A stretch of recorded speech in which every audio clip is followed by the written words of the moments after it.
So last meeting, ang discuss natin ay yung ah, anong unitary?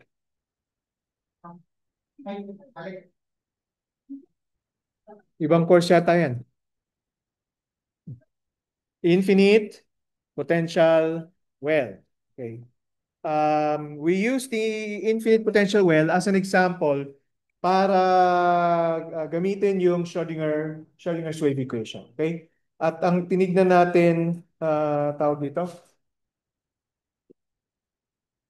tinignan natin particularly ay, sandali, ano ba dapat yung pina-flash ko dito?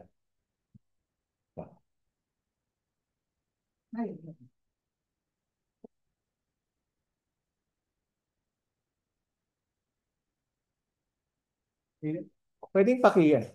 Christian, paki-ano naman? Paki-focus. Alam mo ba kung paano? Yung sa ilalim lang noon. Yan. Yan. Focus na. Medyo focus na.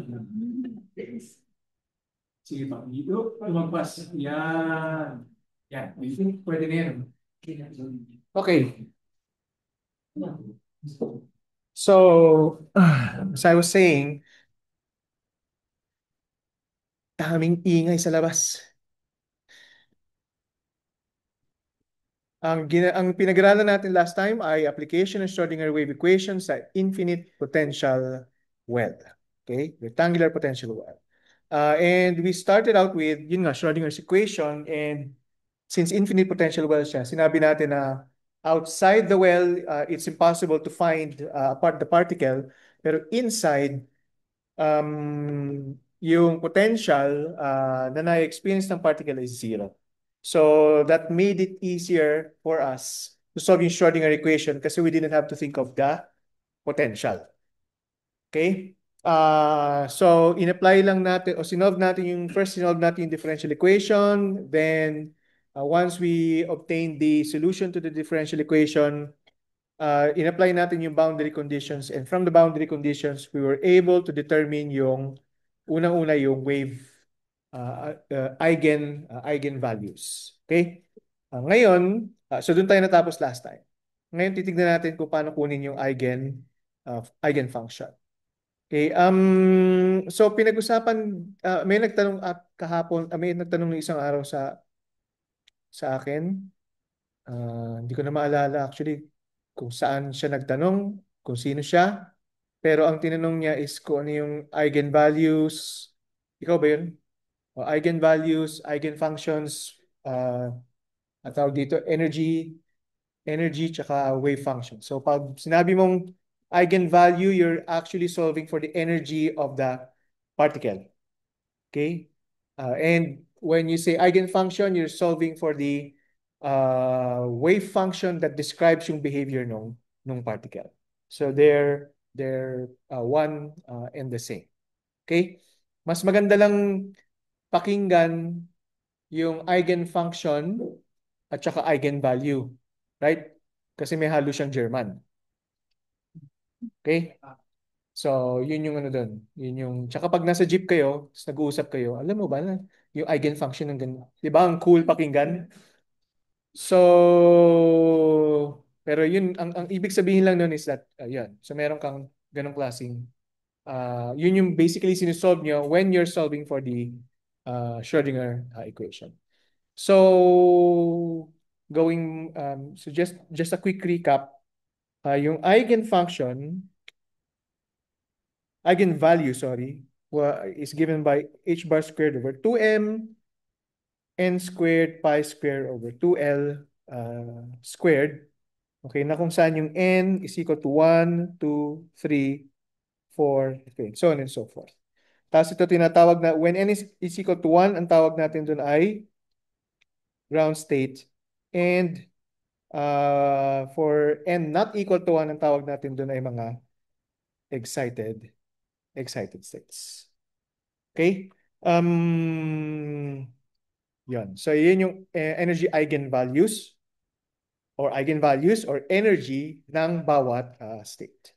Now, yung eigenfunction you can get from, if you recall, sinulat na natin actually yung eigenfunction to be psi of x equal to a exponential negative positive I kx plus b exponential negative I kx. So ito yung isang solution dun sa second order differential equation.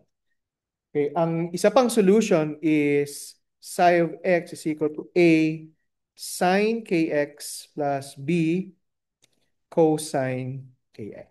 Okay, and using Euler's equation, Euler's identity, pwede niyo naman i-convert from exponential to sinusoidal yung yung function. Yung solution. So kung alin diyan yung pipiliin niyo will depend on yung system at kung paano niyo gustong i-describe yung system. Now, in a well, in this case, ang pinag-uusapan natin ay yung well, di ba? So, mas maganda na i-discuss dito yung anong tawag dito? Mas maganda na gamiting solution yung sinusoidal na function. Okay, bakit yung sinusoidal na function? Kasi alam natin na for a wave propagating to the ay wala pala akong figure dito. So anyway, lalagay na lang ako dito. So alam natin na may wave na magpo-propagate towards the right. So ito yung x equals negative L over 2, ito yung 0, and then ito yung x equals positive L over 2. Okay? And then meron ding, pagdating niya dito sa boundary, na ito, sa boundary ng x equals positive L over 2, hindi naman siya lulusod dyan kasi nga infinite yung potential, di ba? So, ang mangyayari sa kanya is magre-reflect lang yung wave na yan. Okay, pabalik. And then, magre-reflect din. So, magkakaroon ka ng waves na mag-interfere constructively at destructively sa isa't isa. And when that happens, pag nangyari na yung interference na yun, you will form what we call standing waves. Just like dun sa 103. Okay? Pag-confined yung system. Okay? So, standing waves are best described using yung sinusoidal na function. So, ito yung gagamitin natin na function ngayon. Okay? Yung sinusoidal. Okay. So, when you solve that, okay, ang magiging solution ninyo ay, okay, wait a second. Ay, hindi. Dali lang Okay, so ang magiging solution ninyo ay um,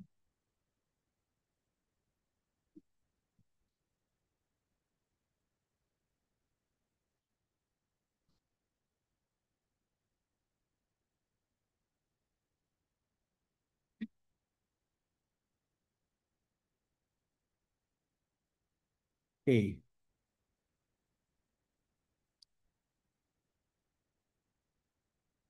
Set up. So, magiging solution nyo dyan ngayon uh, ay ganito yung magiging form. Psi sub n x of t equals to 2 over L square root niyan sine k sub n x then exponential I omega sub n negative exponential I omega sub n. Okay, ito dinagdag lang to nung dahil sa time dependence. Okay, pero yung time independent solution ay makukuha nyo from this part. Okay, yan. Tapos ito, nagawa yan from normalization. Okay? Okay? Gusto niyo bang malaman kung paano nangyari yan? O tingin nyo kaya nyo na? O pag wala kayong response, magpo-proceed ako. Sige? Anong sige? Sige, proceed? Sige, proceed na ako? Okay. Sige. So ito yung differential equation, right? Negative h bar squared over 2m psi n of x equals sa e sub n psi n of x. Okay, yung e sub n na yan, na-solve na natin yan. Okay, sinabi natin na yung e sub n ay equal sa h bar squared over 2m positive. tapos n squared pi squared over L squared. Okay? So, yan ang differential equation na isolve natin. And alam nyo na kung paano i-solve yan, di ba? So, ang isang solution dyan is psi n of x equals a sub n sine k sub n of x. Okay, which was derived from this. Ay, nawala. Ayan. Okay, so dyan nakuha yung... So tatanungin nyo siguro, ano nangyari sa cosine? Ha? Yes, you apply the boundary conditions. Okay, at x equals negative L over 2, okay, yung cosine term, tawag dito. Sige, apply nga natin yung boundary condition. So, at x equals negative L over 2, so cosine k, tapos L over 2. Ang k natin dyan ay, naalala nyo ba kung anong k? Sige, tignan nyo yung notes nyo. Alam ko na hindi nyo naalala, pero nakikita ko rin kayo na nagno-notes. So, ibig sabihin, nasa notes nyo lang yung k na yan. Ha? May isa pa. K is equal to n pi over L. Kasi paano natin na-derive to? Kung titignan niyo yung notes nyo? Yes. Di ba? By applying the boundary conditions. Okay? So pag pinasok natin yung n pi L dyan, okay, dito sa cosine, okay, so, sige, cosine n pi over L, tapos yung x is L over 2, di ba? Regardless kung positive or negative, di ba? Positive or negative, magka-cancel yung L, meron kang n pi over 2. And every time na magpa-pi over 2 yan, pi over 2, pi over 2, pi over 2, parating 0 yung cosine. Okay, so hindi nakasama yung cosine dyan. Okay, so matitira ay yung sine. And naintindihan nyo naman kung bakit tayo nagdagdag ng subscripts, no? Kasi itong, for example, yung k na yan is already dependent on n, so kailangan natin maglagay ng subscript dyan. And yung size of n, yung n corresponds to to a particular state. Pag n equals 1, ground state, and for n not equal to 1, mga excited states. Okay? So, yan na yung ating solution. And of course, kung gusto natin isama yung time dependent, di ba? Since zero naman yung potential, ang gagawin lang natin is idadagdag lang natin yung exponential negative I omega sub n times t. Okay? Lumabas yan dahil sa separation of variables na technique. Okay, so dito muna tayo mag-focus sa, sa time-independent na solution.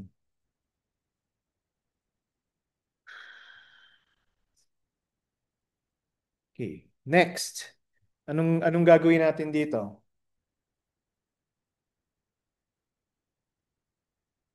Anong hindi nyo alam dyan sa equation na yan? Yun, in-underline ko ng red. Yung A, di ba? A sub n. So, kailangan natin malaman yung A sub n mula mula saan? Anong gagamitin natin para makuha yung A sub n? Normalization condition. So, paano sinusulat yung normalization condition?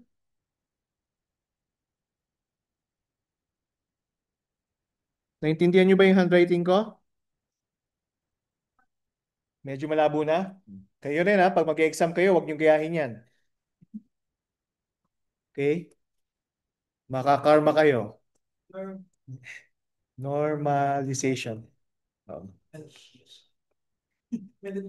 Sige na nga, ang arte ng normalization condition. Okay. Anong normalization condition? Integral from negative infinity to infinity ng psi of x squared dx. Okay, and yung psi of x na yan, yung psi of x squared na yan, sorry. Sige. Psi of x squared na yan means na psi star of x times psi of x. Okay, ngayon yung solution natin na sinusoidal is not complex. So we don't have to worry about yung complex conjugate. Okay? Kasi it will just give us the same value. Tignan natin ngayon yung limits of integration. Siyempre, pag in-apply niyo yan directly without thinking, okay, patay na kayo. Di ba? Ang exam pa naman sa sa mga tawag dito, sa mga ganitong klaseng topics is that pag hindi niyo nakuha sa simula, hindi niyo makukuha yung mga susunod. Di ba? So pag hindi niyo nakuha pag in-apply niyo yan directly, negative infinity to infinity, sa sign, anong gagawin niyo? Taylor series expansion, di ba? Lalong haba yung solution ninyo, di ba? So on and so forth. So, remember that this system is an infinite potential well. Does it make sense to integrate from negative infinity to infinity? Hindi, di ba? Kasi alam nyo na hindi naman mag-exist ang particle outside of the box. Right? Mag-exist lang yung particle within the box between negative L over 2 at saka L over 2. So ang limits of integration nyo ngayon ay pwede nyong palitan from negative infinity to infinity to negative L over 2 to positive L over 2. Naintindihan nyo ba yan? Okay. Okay, so wag niyong i-apply kaagad yung equation. Pag-isipan yung mabuti kung ano yung valid dun sa equation na yan. Okay, let's see where we end up with this. Now, sa book kasi, ang ginamit niya na limits of integration is 0 to L. So, yung boundary niya is between x equals 0 at x equals L. Okay, pero yung ginagamit natin dito ngayon is negative L over 2 to positive L over 2. When I mean sa book, yung exercise 3.6, okay, yun yung ginamit niya na boundary. Mas madali yan kasi yung sin 0 at sin L. Mas madali. So, pero i-attempt natin gawin yung I have never done this before in my life. Ba't kayo tumatawa? Hindi niyo ako pinanginiwalaan ah. Ba't naging seryoso naman kayo? A sub n squared sine squared k sub n x dx. Naintindihan niyo kung paano nangyari yan? So, kasi yung psi sub nx is equal to a sub n psi k sub nx. Okay. Siyempre, yung a sub n is just a constant. So, pwede natin ilabas yan. By the way, kulang yung equation na to. Anong kulang dito sa normalization condition?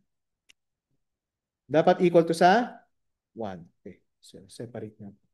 So, ito ay dapat equal sa 1. So, ilalabas ko na yung a sub n sa integral.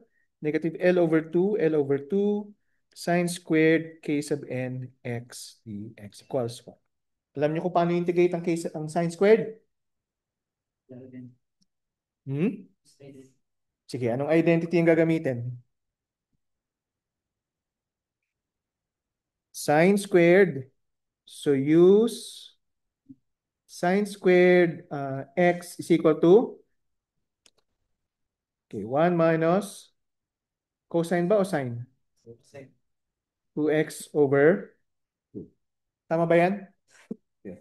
So a sub n squared value times yung integral from negative L over 2 to positive L over 2 ng 1 o ng 1 half minus 1 half cosine ng 2k sub n x.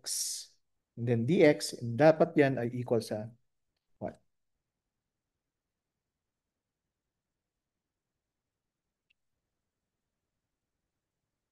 Okay. Next step. Siyempre, separate na natin yan sa di ba? Sa two parts. Yung 1 half muna. So, a sub n squared evaluated from negative L over 2 to L over 2 ng dx. And then lalabas ko na yung 1 half dyan. Minus a sub n squared evaluated from negative L over 2 to L over 2. And then over 2, tapos cosine 2 k sub n x dx. At lahat yan ay dapat equal sa 1. Pag masyadong mabilis, sabihin nyo lang din para tawag dito, para maano tayo, makapag-keep up tayo sa pace. Okay, sabihin nyo lang, sir, pwedeng pakibagalan. Nang malakas hindi sa utak nyo. Okay? Okay na? Nakasunod? Nakasunod. At kayang-kaya nyo nang integrate yung unang term? Aba, parang yung tawa nyo, parang iniinsulto nyo ba kami, sir? Anong integral ng unang term? Sagot na. After evaluating the limits. L. Okay, galing ah. AN squared 2 times L. Okay, minus. Lahat ba kayo naintindihan nyo kung paano naging L yan? Okay. And then, AN squared over 2. Okay, cosine. Ano yung integral ng cosine? Sine. Okay. Sine 2k sub n x. And then, anong ilalabas natin na coefficient?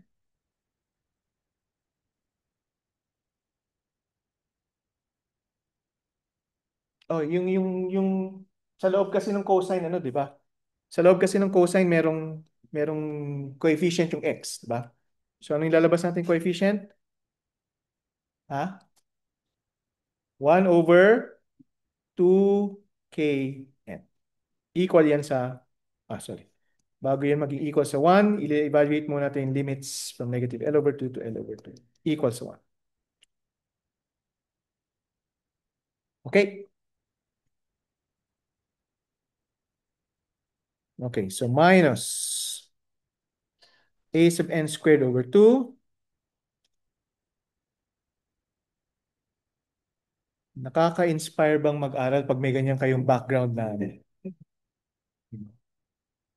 habang patas na patas, sinisolve, nag-integral pa talaga tayo, nag-integrate pa talaga tayo.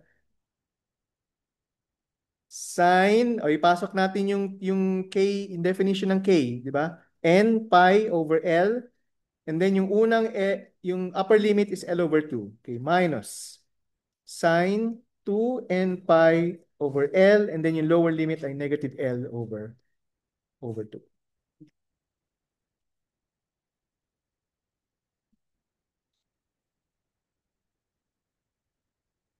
Equals 1. Anong sagot?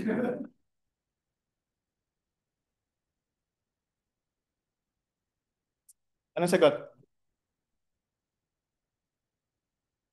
1? Yung nasa loob ng square brackets. Siyempre yung ano na, yung pag evaluate na yung ano. Ang daming maka-cancel diyan, di ba? Yan, yan, yan, yan. Yan, yan, yan, yan.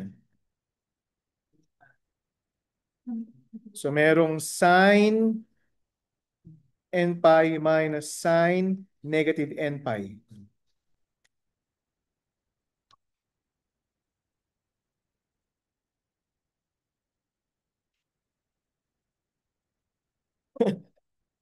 Sino gumagaya nung kanta? Oh, anong sagot? Equal sa sine n pi minus sine negative n pi.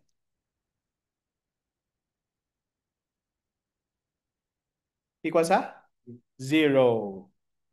0. Naintindihan niyo kung paano naging 0 yan? Hindi, ano bang sin n pi? So ang n mo is 0, 1, 2, 3, di ba? So asan yung pi mo? So ito dito, and then doon, and then dito, and then doon, di ba? So doon sa x-axis lang parati yan, n pi. So 0 na yun. Ganon din yung negative n pi. Di ba? Nakuha? Ah. And, syempre pwede nyo rin gamitin yung asymmetry ng sign. Di ba? Kasi sign negative x. Right? So, makukuha nyo na 0. So, ang matitira ay a sub n squared ay equals sa 2 over L or a sub n equals sa square root ng 2 over L. Ayos, nag-work. Kala ko hindi mag-work. Kinabahan ako dun. Psi sub n of x equal ngayon sa square root ng 2 over L psi k sub n x. So, yan ang ating eigenfunction. And yung eigenvalue is h bar squared over 2m n squared pi squared over L squared. Okay? So yan na yung solution ng Schrodinger equation.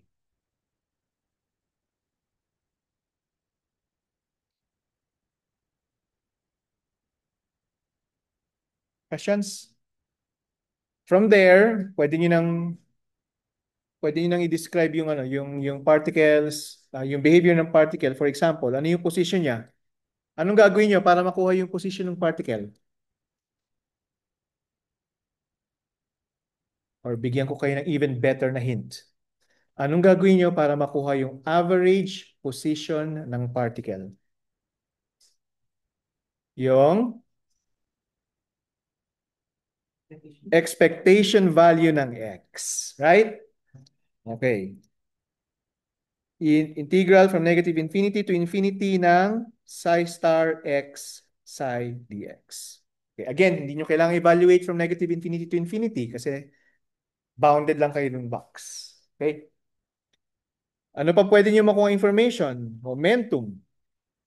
Ba? Pag momentum naman, negative infinity to infinity ng psi star, and then d squared, dx squared, and then may h bar squared ka dyan, and then psi, and then dx. Okay? Ano pang pwede? Energy.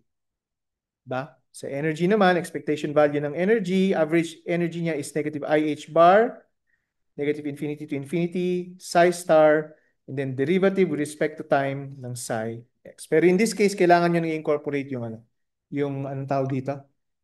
Yung time dependence. Okay. Actually, wala kayong makukuhang solution dyan for the average energy. Kasi stationary yung, ano, yung wave function. Ano pa? At saka nakuha naman natin yung energy set. So, yan siya. XP. So yan. So, yan yung mga information na pwede nyo makuha. From the position and momentum, pwede nyo lang i-describe kung ano nangyayari sa particle. Okay? Okay? So again, ganun lang yung magiging procedure. Meron kayong Schrodinger equation, tignan niyo kung ano yung potential, ipasok niyo yung potential sa Schrodinger equation, solve niyo yung differential equation, kunin niyo yung wave function, as yun yung solution niya, and then apply the boundary conditions to get the eigenvalues and the eigenfunctions. Okay? So yung procedure is medyo tawag dito paulit-ulit lang. Yung potential lang talaga yung crucial dun sa solution. Crucial. Okay. Now, syempre, tawag dito, pwede natin i-solve numerically. Right? Hindi by hand. Well, technically by hand pa rin kasi nagta-type kayo sa keyboard, di ba? Pero hindi by hand and pen. Diba? So, to do that, we start with Schrodinger's equation. Siyempre, doon ang starting point natin. Plus v of x psi of x equals sa e psi of x. Okay? So, kailangan lang natin i-discretize yung equation nito.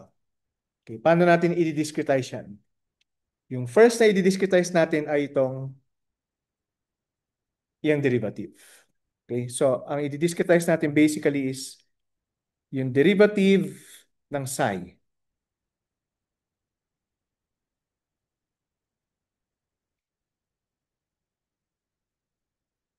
Okay, and para ma-discretize yan, syempre yung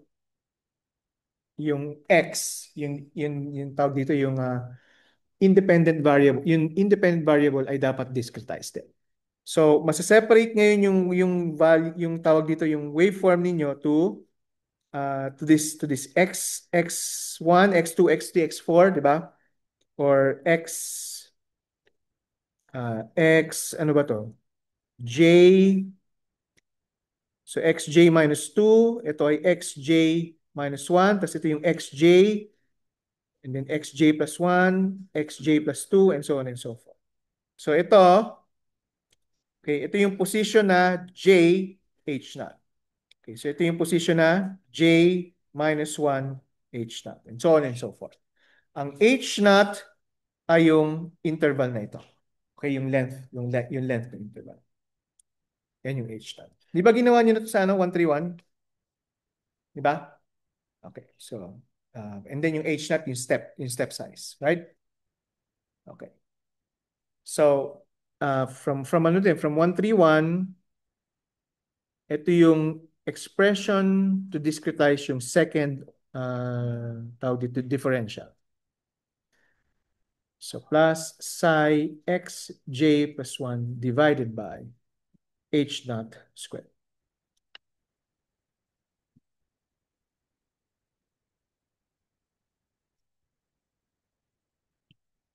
Ah,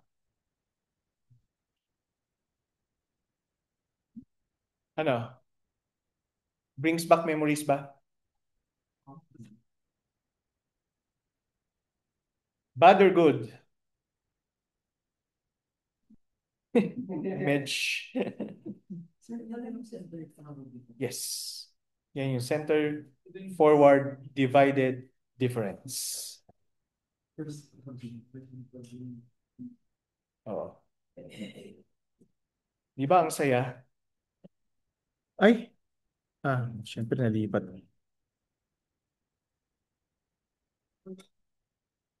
Pwedeng pa? Dito? Kinokopya mo? Baka malito kayo yung arrow na ito ay hindi ano. Actually, yun nga yun. Tama pala yun. Ako ang nalito, sorry. Yan. Okay.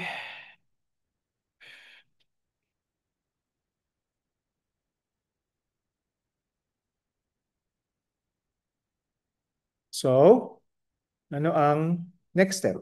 Siyempre, ipapasok nyo na yung expression na yan dun sa, papasok nyo na yung expression na yan dun sa Schrodinger equation. Okay, so, negative h bar squared over 2m, ano yun? Psi xj minus 1 plus 2, uh, I'm sorry, psi xj plus um, psi xj plus all over minus pala ito. Sorry. Minus pala itong this is minus at ito ay minus din.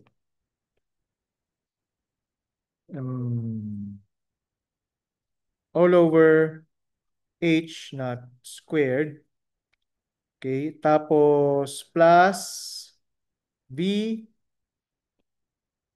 ano yung potential dito? V. Okay. Oops.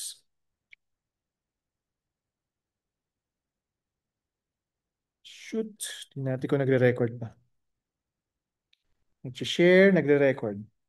Dito siya nagre-record. Okay.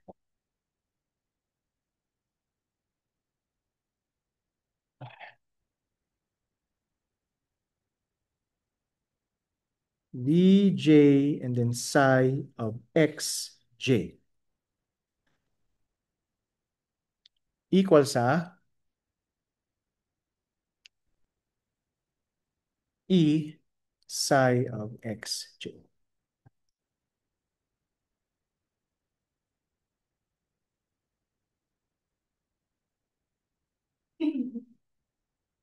Bakit?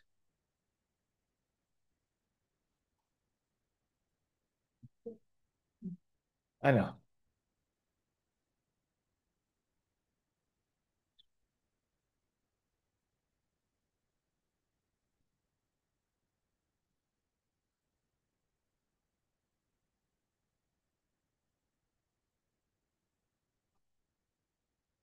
Okay. Sandali ah.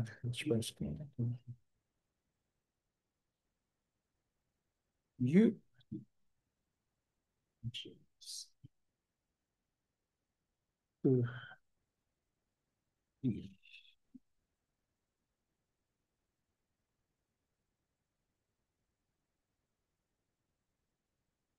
Okay, so ang gagawin natin ngayon ay,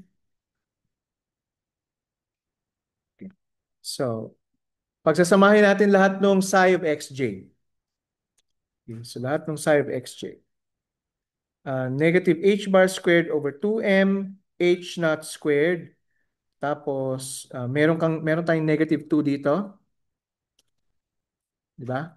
So, negative 2. And then, psi of xj. And then, meron tayong vj dito. Di ba? And then, may e pa dito. Okay? So, plus vj and then minus e. Tapos lahat yan ay psi of xj. Okay lang? Nakasunod? Hindi. Energy lang.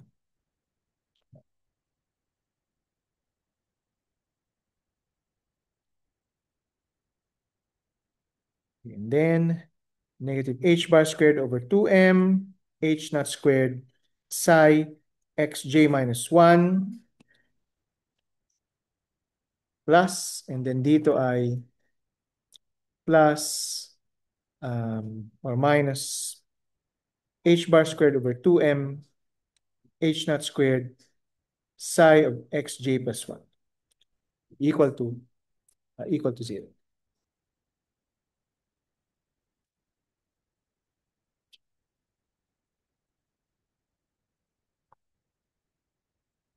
Okay, so ito, yung mga coefficients na yan,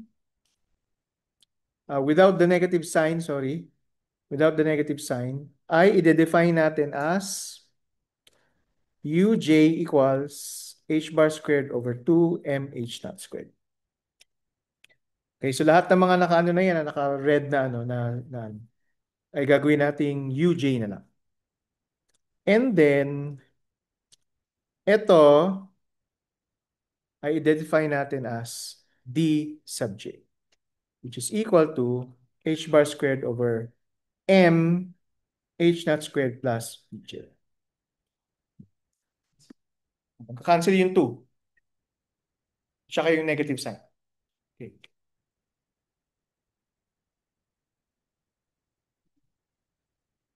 So what we end up with is psi xj minus 1. Okay. Negative uj plus dj minus e psi of xj and then minus uj psi of xj plus 1 equal to 0.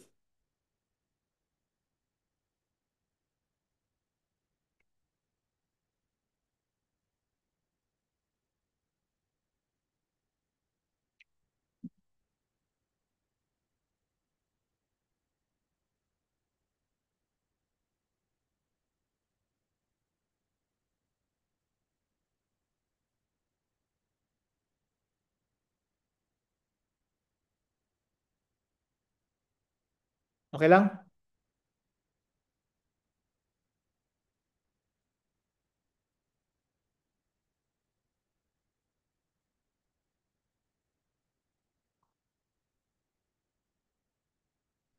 Okay?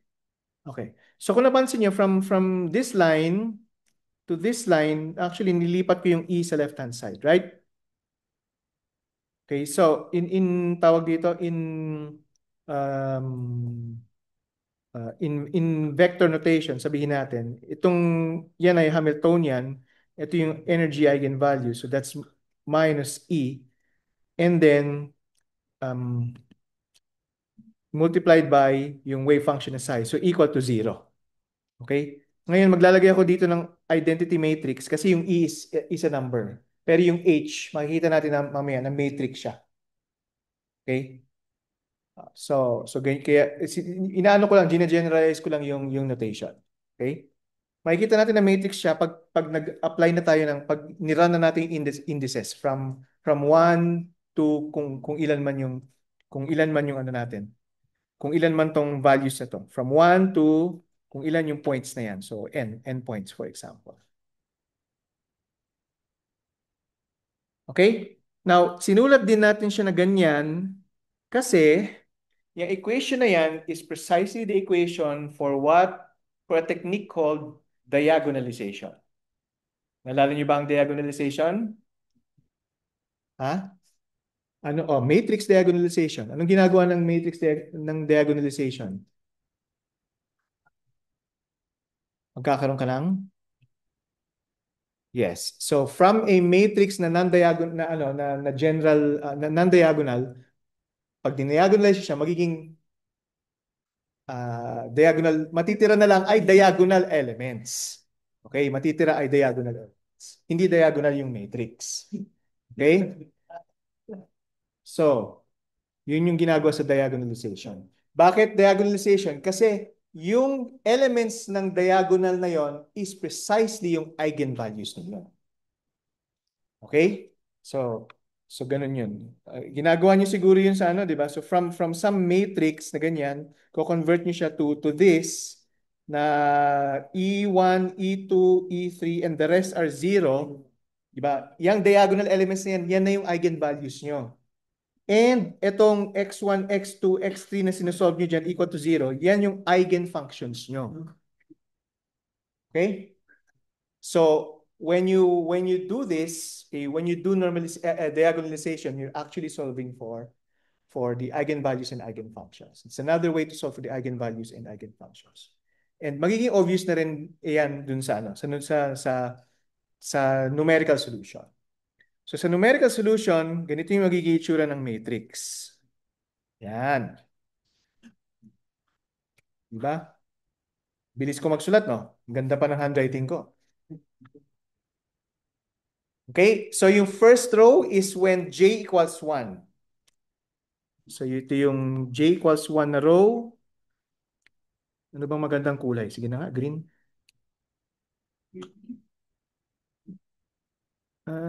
Okay, ito. So, hindi ako nakikinig sa inyo, no? J equals 1, di ba? J equals 1 yan. Right? Alam natin na j equals 1 yan kasi pag bumalik tayo dito, tignan nyo to. For j equals 1, ito yung d1 minus e tapos psi x1. Okay? d1 minus e, di ba? Times psi 1, which is, ang psi 1 dito is nothing but psi of x1. Pareho lang yan. Parang shorthand lang yung notation. Okay. And then ito ay u2 kasi ano siya? U ay tama. J minus 1 pala to. Then J plus 1. U2, paki-correct na lang doon sa notes ninyo. U2 psi of x. X2. Okay, so ito. Nagkamali ako ng sulat. Kanina, ito. Yan. Ha? Okay, sige. Ulitin ko ha. Okay, kung titignan niyo yung notes niyo, ganyan yung nakalagay. Ito yung i-correct ninyo. Tignan niyo mo, tumingin muna kayo. Palitan niyo to ng j minus 1 at palitan niyo to ng j plus 1. J plus 1. Yung subscripts. Yung subscript. Okay? Although hindi naman nagmamatter kasi kung titignan niyo yung definition, it's just h bar squared over 2m h dots. Diba? Pero to generalize, nilagyan lang natin ng subscript.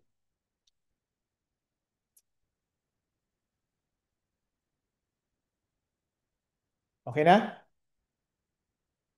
So, ganyan na siya, no? And then, itong second row ay nagko-correspond sa j equals 2. Yung third row nagko-correspond sa j equals 3 hanggang sa fourth row na nagko-correspond sa j equals n minus 1. So, meron kang n minus 1 data points. Okay, dun sa ano mo. Okay. And the only thing left to do here is to diagonalize. Okay. And numerical solution to, di ba? Alam nga na may diagonalize nyo yung ano. N by n, n minus 1 na n minus 1 by, na matrix by hand.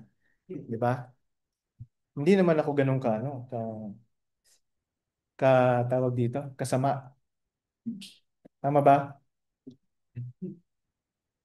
Natanong ko sila kasi, okay, sa MATLAB, merong function na eigen. So kung ano man ito, kung ano man tawag nyo dyan sa matrix na yan, halimbawa tawagin niyo yung matrix na, ano ba magandang pangalan ng matrix? Hindi kayo pwedeng gumamit ng name na same sa function name. Diba? So dapat, birthday naman ni Lily eh. So Lily. Tawagin natin yung matrix Lily. So eigen Lily. Okay. Ang ibibigay niyan sa inyo ay diagonal elements na. Matrix with the diagonal elements. Na kung saan yung diagonal elements ay okay, yung solution. Okay, ganyan yung lalabas. Yung wave function na yan. Okay? Okay? So ganyan yun. So, eigenvalue. Pwedeng pangalan ng banda yun ah. Okay, so isi-send ko sa inyo yung code. Yeah, i-upload ko na lang yung code sa so, para makita niyo. Pero at least pag tinignan niyo yung code, maintindihan niyo kung paano nangyari.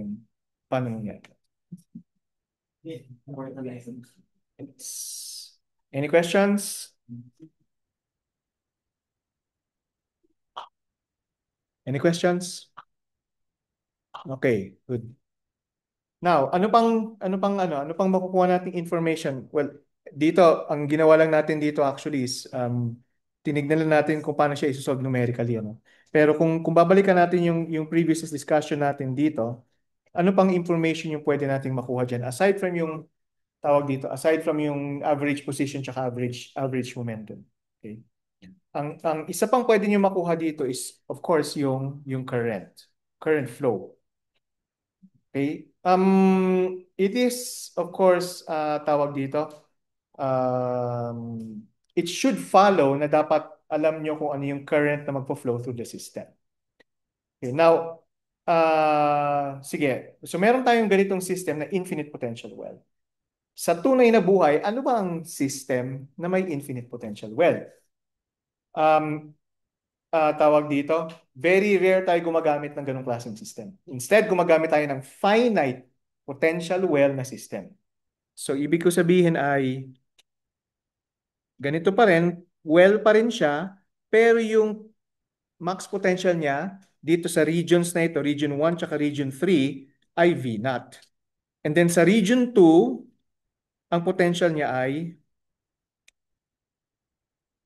ang potential niya ay 0. Okay. In this case, okay, so may solution ka sa region 1, may solution ka sa region 2, and may solution ka sa region 3. And dapat i-apply mo yung solution na yon dun sa boundaries. Sabihin natin x equals 0 tsaka x equals L. Ito, meron siyang physical na tawag dito, na na system, tunay na buhay na pinagagamitan. Okay? And yung ganito din. So, well, and then ito naman ay tunnel barrier. So baliktad naman. Dito naman yung V equals 0. Ito yung V equals 0. And then ito yung V equals V naught. So dito nagtatunnel yung electron. Okay, pag-aralan natin yung tunneling later. So Anong klaseng system yan? Well, ang pwede nyo gawin is this, for example. Um, so meron kayong isang material na tinatawag na silicon. Okay, so silicon. Okay, yan yung base material ninyo. Ngayon, yung silicon na yan, okay, ay pwede kayong mag-introduce ng oxygen, okay, dun sa system. So pag nag-introduce kayo ng oxygen, magbabind yung oxygen dun sa silicon atoms. So magkakaroon siya ngayon ng silicon oxide layer, silicon dioxide layer. Yan, yung kulay itim na yan ay silicon dioxide layer. Okay? So silicon dioxide. Any material na may oxygen, silicon dioxide, aluminum oxide. It's an insulating material. So yan ay insulator. Okay? If it's very thick, walang makakalusot dyan. Pero if it's very thin, may makakalusot. May makakatunnel.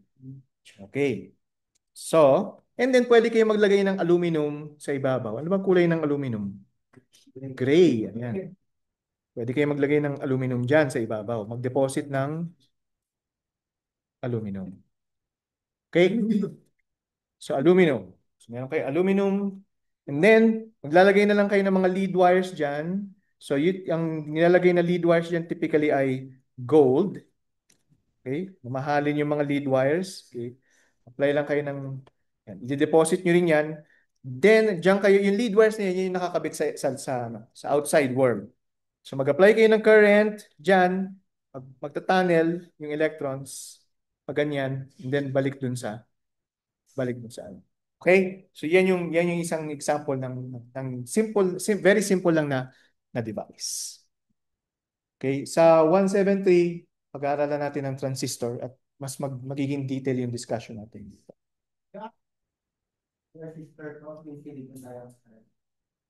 Yes, actually. And nagde-depend yung resistance niya dun sa thickness ng oxide layer. Okay, so yan yung pinagagamitan ng ganitong klaseng system. Ngayon, bakit ko nabanggit yon?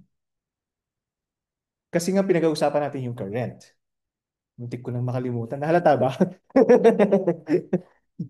Kasi pinag-usapan natin ay current, di ba? So may current flow nga dito. Yan yung current. Yan yung current na dumadaan. Okay, so paano natin i-compute yung current na yan? So yung current na yan, dyan.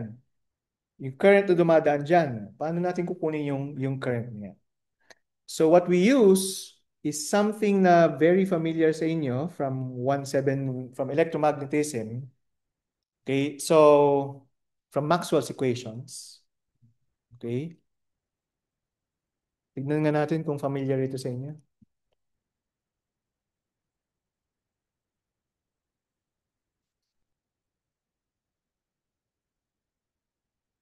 Okay. So anong tawag niyo dito sa row? Charge. Volumetric charge density. Sobra-sobra na yung volumetric. Pag charge density, okay na yung charge density. Kasi it implies na volume yung ano. Volume, linear, or two-dimensional. At yung J,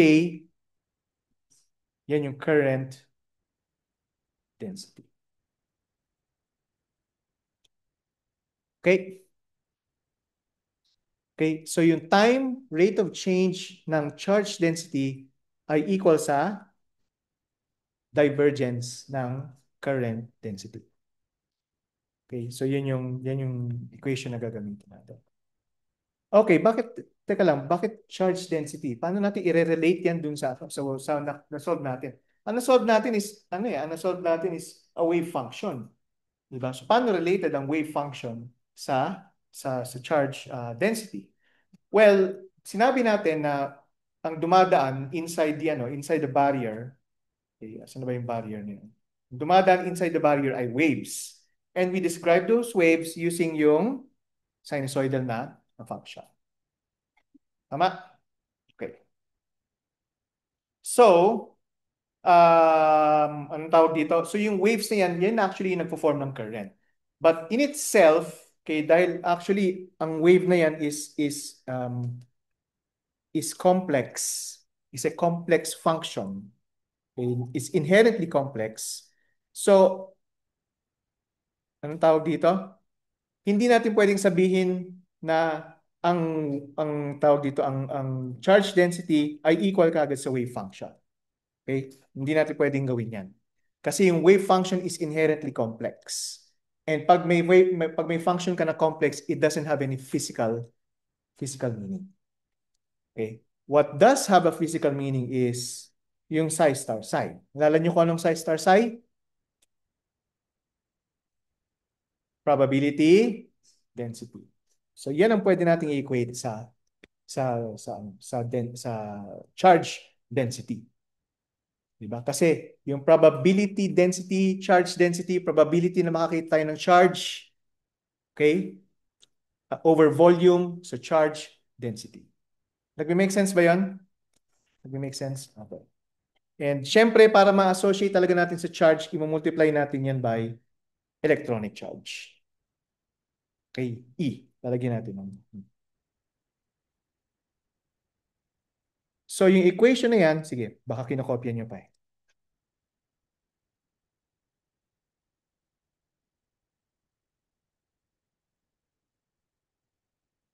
Okay na?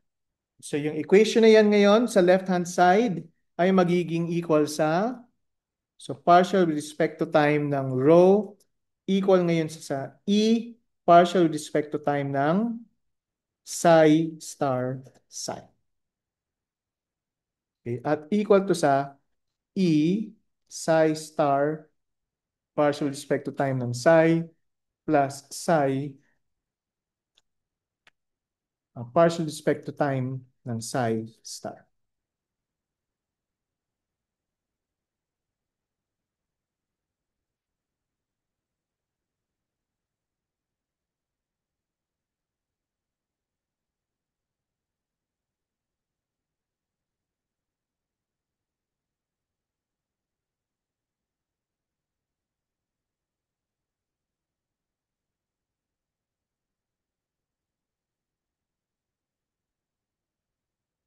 Pero, di ba sinolve na natin to before?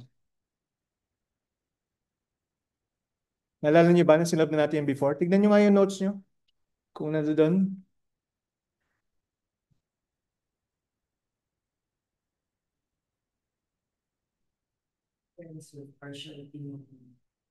Yes. Kung hindi niyo maalala kung saan natin banda yan sinolve, hanapin niyo yung part na kung saan dinerive natin or pinakita natin na ang ano tawag dito? Ang normalization condition is time independent. No, hanapin niyo yung exercise na yun.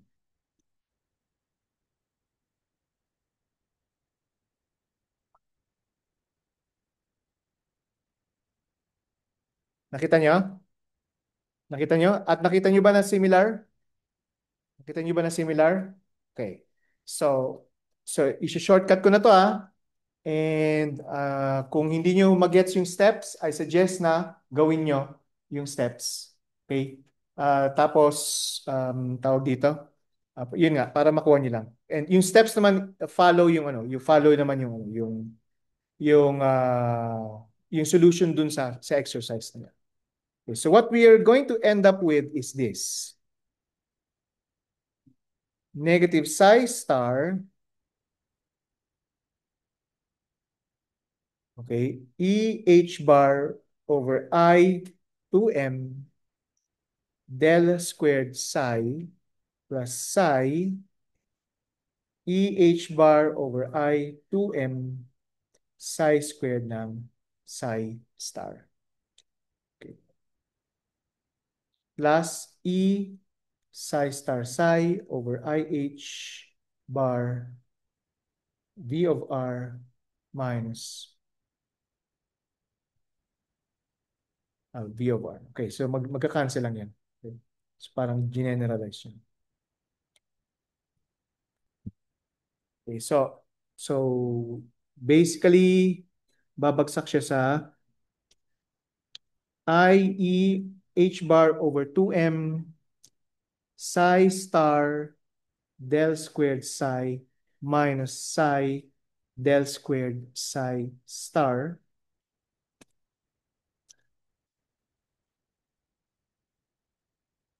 Okay, or, sige.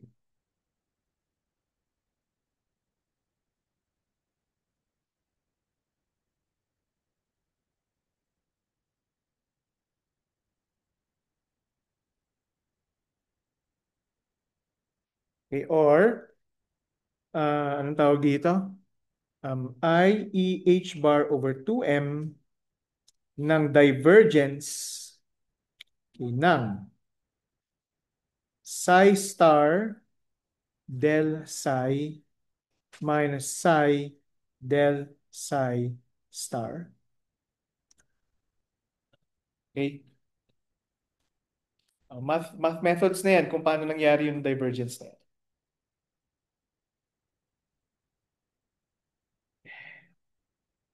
And,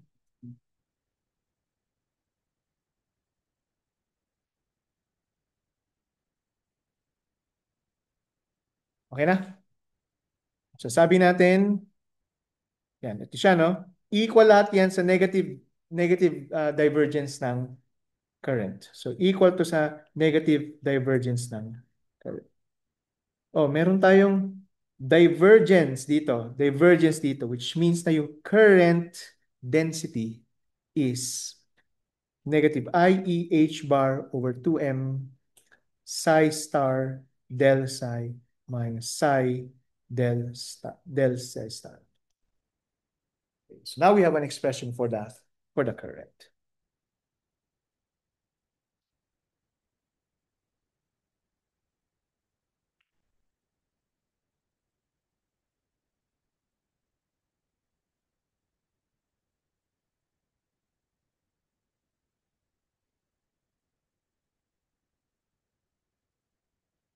So in one dimension,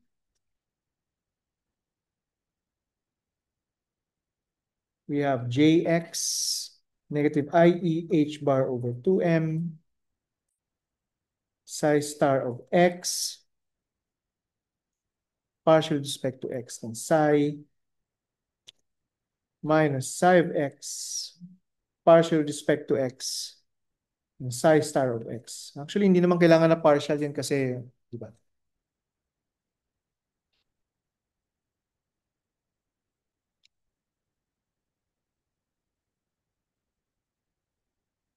Oh, no. Shit. Na-log out.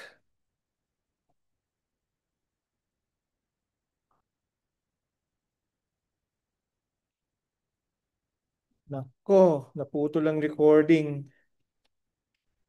Hindi ko alam at what point naputol.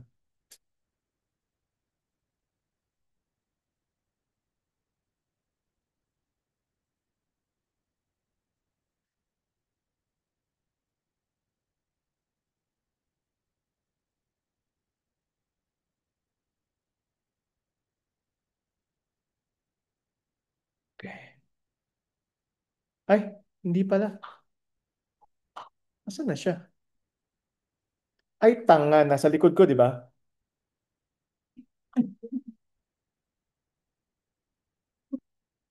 Nag-dual screen nga pala ako. Nagre-record pa, di ba? Check nga natin. Ayun, nagre-record pa. Kitang, na-record yung katangahan ko. Shit. Edit na naman yan mamaya. Okay. So, saan na tayo?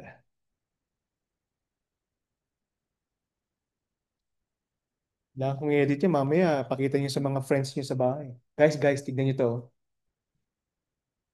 Teacher ko sa quantum physics ang tanga. No, nobody's perfect, di ba? Nobody's perfect. Okay, apply natin ngayon ito sa alam nating wave function, okay, which is yung wave function for the infinite potential well. Okay? So,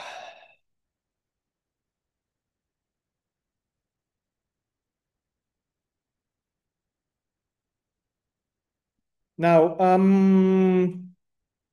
wala tayong time ngayon na i-derive yung full na ano, na tawag dito, na solution. So, ang gagawin ko ay isi-send ko na lang sa inyo yung full na solution. Okay?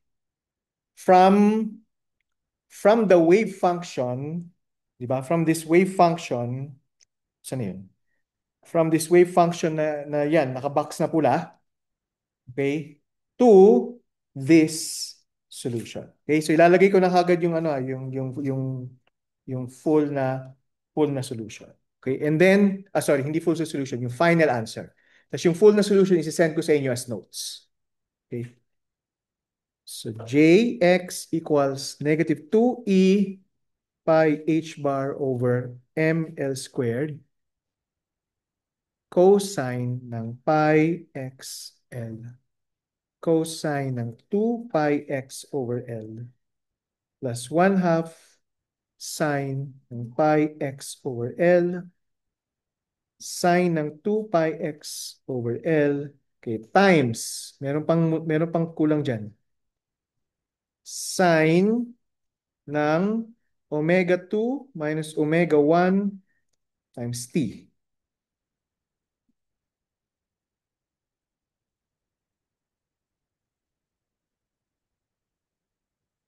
Okay, saan galing yung omega 2 tsaka omega 1? Well, yung wave function na psi of nxt ay equal sa yung wave function na psi of nx and then exponential negative I omega sub nt. Okay? So, dun galing yung omega. Naintindihan nyo? Naintindihan nyo? Kaya tayo may omega 2 tsaka omega 1 kasi dalawang wave functions to. Psi 1 at tsaka psi 2.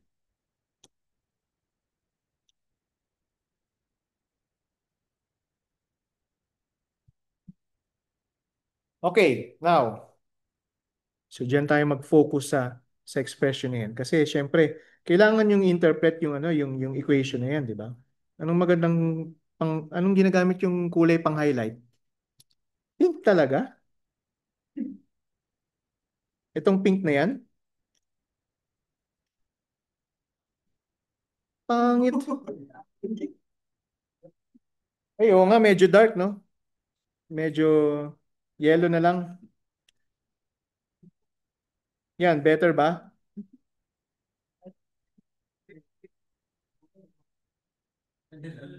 Okay lang? Yan. Okay, yan ang pagfo-focus natin na equation. Remember, whenever you end up with an answer, okay, with what you think is the right answer, syempre kailangan nyo interpret yan. And that will help you, first of all, determine kung tama talaga yung sagot nyo o hindi. And second, to understand yung nangyayari sa system. If yung interpretation nyo makes sense, okay, then ibig sabihin, then you have a bit of confidence na tama yung nangyayari. Now, ang pinakamahirap interpret dyan, of course, itong omega 2 minus omega 1. Ano ibig sabihin ng omega 2 tsaka omega 1? So you have to go back sa infinite potential. Well, yung unang wave function, okay, hindi natin pala pinag-usapan to, no? Yung unang wave function is k1x. Okay, sine k1x. So psi 1 of x.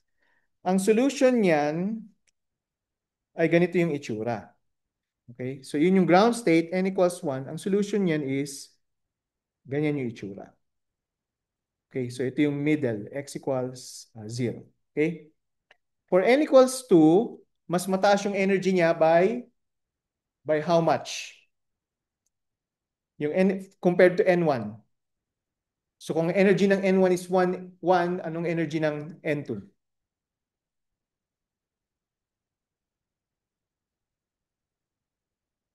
Ha? Kung energy ng n1 ay 1, anong energy ng n2? 4 kasi n squared. 'Di ba? 'Di ba? Ayan o, n squared. Right? Right? Okay. Naku, pag conceptual pa lang yung exam, patay na kayo. Ayoko. Sige, sige na nga. Puro positive reinforcement na lang gagawin ko. Kaya niyo yan. Okay. Ang itsura ng wave function for the first excited state is antisymmetric. Ganyan. Ay, antisymmetric. Okay, ganyan. Okay? And for the third excited state, nasan siya banda? N equals 3. Gaano kataas siya from n equals 1? 9 times. Okay? So ang itsura niyan ay ganito. Okay? So symmetric siya. Okay, symmetric siya. Symmetric. Okay? So, yung probability niyan of course, syempre pag in-square mo to, tataas lang yung ito. Pero ito, pag in-square mo yan, syempre yung negative values magiging positive, right? Yan. And then ito, magiging positive. Yung red na yan, yun yung probability. Pag kinuha nyo na yung probability ng wave function. Okay. Now, itong omega 1 tsaka omega 2, okay, yung energy kasi nito, we can write as h bar omega 2. At yung energy nito is h bar omega 1. Okay? Yun yung ibig sabihin ng omega 1 tsaka omega 2 dyan. So, ibig sabihin may nangyayaring exchange dito somewhere. Diba? May nangyayaring exchange dyan. Anong klaseng exchange yung nangyayari dyan? Well, pwede na umakyat yung electron, okay? And then bumaba siya ulit. Okay? So pag umakyat siya, na-excite siya to the first excited state. And then after a while, bababa siya, so magre-relax siya. Okay? So, anong tawag dito? Yung time na nandoon siya sa first excited state is very, very short. In the order of pico to femtoseconds. Okay, sobrang ikli lang. Okay? So, ngayon, siguro, tatanungin nyo, ilang minuto pa ba? 15 minutes pa. Pero siguro isa pa yung tatanungin ay, bakit siya napunta sa first excited state? Bakit siya na-excite? Ano yung reason kung bakit siya na-excite? Ha? Kasi 15 minutes na lang magdi-dismiss na. Bakit siya na-excite sa tingin niyo? Ano ang kailangan mangyari? Anong kailangan ibigay sa kanya para ma-excite siya? Energy. Saan natin kukunin yung energy na yon? Maraming sources. At isa sa mga sources ay light. Okay. Pag sinabing light, it's not just visible light. It's yung spectrum ng electromagnetic wave. Okay? And yung omega 2 minus omega 1, if you recall, this is just 2 pi F2 minus F1 and 2 pi C 1 over lambda 1 minus 1 over lambda 2. Di ba? Right? Okay, so dependent sa frequency, dependent din sa wavelength sa wavelength ng wave. Okay, so kung ano yung energy yung kailangan nyo will depend on delta omega, which is omega 2 over 1. So kung ano man yung delta omega na yan, that's 2 pi delta F or that's 2 pi C negative over delta lambda. Okay, dito lang tayo, 2 pi delta F. So, ganyan kalaki yung energy na kailangan nyo para paakyatin siya sa excited state. Okay? The energy corresponding to light. Okay? Okay? So, anong tawag dito? I suppose pinag-aralan nyo na to sa 104 before, di ba sa Bohr model ng atom? Tama? Di ba para umakyat siya sa n equals 1 to n equals 2, kailangan mag-apply kayo ng light, di ba? Hindi naakyat siya. Yes. C over delta lambda. Pero baka mali yung math ko dyan, so wag niyo ako pagkatiwalaan. Kasi delta siya eh. Hindi siya straightforward na ano. And then kaya siya may negative. Pero pa-double check na lang. So, ganyan. Ibig ko sabihin, negative 2 pi C over delta lambda. Okay, pa-double check na lang kung tama yung equation. Okay. Okay, so, apply ka ng light. Apply ka ng light. Aakyat yung particle. After some time, bababa siya ulit. Magre-relax siya. Okay, and very short nga lang yung time na yun.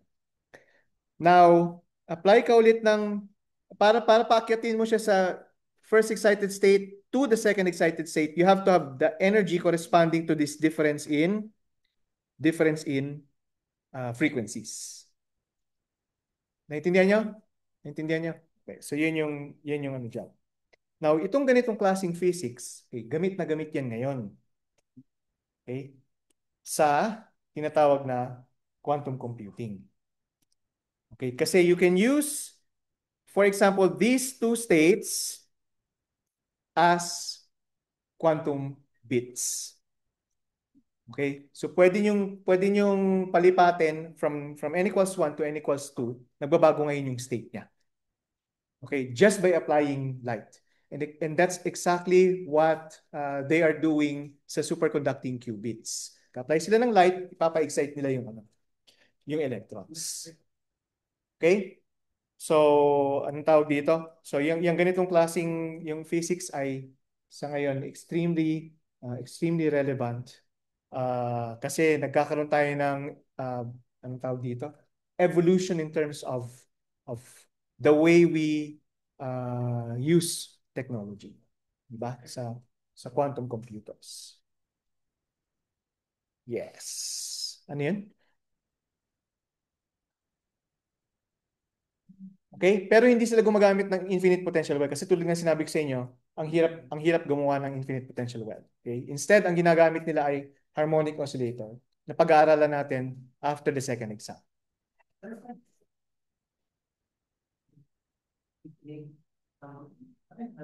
Pwede naman. Posible. Kasi ang gagawin mo lang, yung silicon dioxide na yan, yung silicon, sige nga, i-drawing ko nga para mas ano sa inyo. Silicon, di ba? Tapos, silicon. Tapos, i-oxidize nyo, di ba? Kapalan natin. O, di may silicon dioxide na kayo, di ba? Maglagay kayo ng aluminum. Okay. Maglagay kayo ng aluminum. Yan. Hindi ko naman talaga kailangang habaan ng ganyan para pwede ko naman paikliin, ano? Pero hinabaan ko talaga para Then, i-oxidize nyo yung aluminum. Hindi, meron na kayong infinite na potential well kasi yung dalawang oxygen oxide layers na yan yung infinite barrier ninyo. Pero ang problema, paano ilalagay yung lead wires? 'Di ba? Kasi yun yung issue ngayon. So ang gagawin niyo is, ewan ko kung paano siya ginagawa talaga, well, pwede kayo maglagay ng ano dito, may etching na tinatawag, i-etch niyo yung sides, diyan niyo ilalagay, so dito dadaan yung current. Yan. So ganyan. Siguro yun yung isang pwede niyo gawin. Pero may mapapansin niyo sobrang sobrang ano niya, well, hindi naman complicated actually. It's very simple lang siya na system, pero hindi siya in practice hindi siya ginagawa. Hindi siya ganito.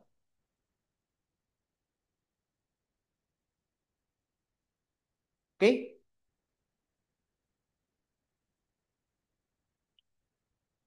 Okay. Questions?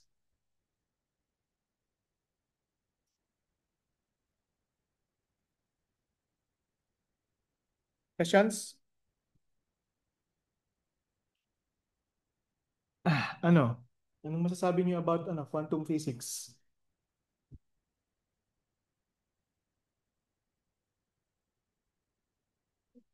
Ha? Okay, sige. Diyan na lang muna tayo. And then, next meeting ay discuss natin ay finite potential barrier. Okay? Kung kaya niyong mag-advance reading ng konti, gawin ninyo kasi yung mathematics yung medyo kailangan ng konting intindihin pa ng konti. Okay? Now, meron lang akong konting announcement. Okay, para lalo na dun sa mga hindi ko estudyante sa 173.